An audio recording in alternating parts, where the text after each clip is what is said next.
Stampers Kim from stampingandperfection.com. Welcome to my craft room. I wanted to do a quick video on how I do my sponges. I've had a couple of requests in the last week from people asking me how I do this, how I made my sponges. So I thought I'd share with you not only how I make them, but how I store them, because this storage technique works really well for me. I use, to store the sponges and the daubers, I use these wood mount stamp cases from Stampin' Up. They come in a package of 4, and they're not very expensive. I think they're $5.95 for 4. So you need 5 altogether if you use Stampin' Up supplies. I have 1 for each color family: the brights, the neutrals, the subtles, the in colors, and the regals. And I have both sets of in colors in 1 container.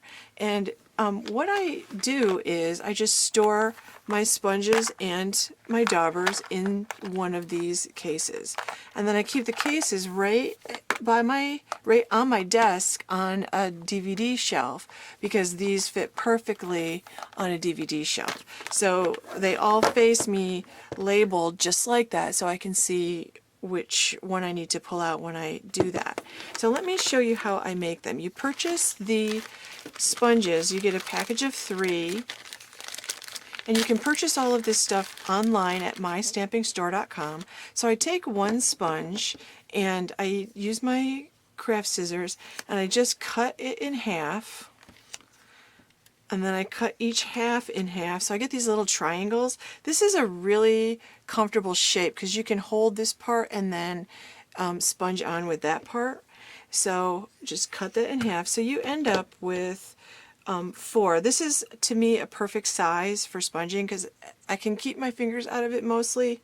Mostly I'm a mess when I craft, but you know, this is a good size for me. I suppose you could make more of these and make them smaller, but I like this size. This is perfect.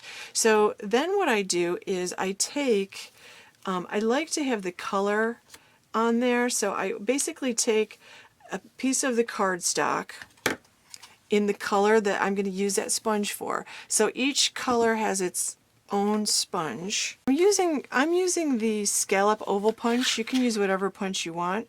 You can see I've written the name of the color, Tangelo Twist, and I used my Project Life journaling pen, and I'm just going to punch out the color, the cardstock color, and then I'm going to take this and fold it over this pointy part where I did the cutting, and I'm going to use my stapler and just put a staple in it just like that. And that creates a little handle for me to do my sponging. So I just do that with all of them. Just like that. And then I know exactly what color, and if I'm not sure what color I'm looking at, I've written on here that this is Blackberry Bliss, and I've written on here that this is Tangelo Twist. So if I'm using a couple different oranges, I can see exactly which orange I'm dealing with. So I'm going to do that for my sponges. And then with the daubers, they come 5 to a package now, and you also want to label these. I have labeled them with some kind of either this, I guess it's Dymo or P-Touch, but as you can see, like they don't always stick really well.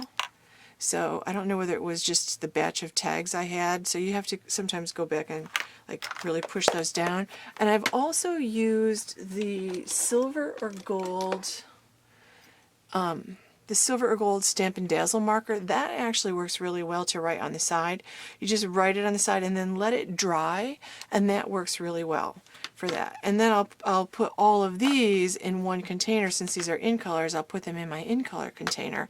And that storage system and that, you know, this little way to make these very comfortable to hold. They're not too big, they're not too small, and now I've got a little handle there.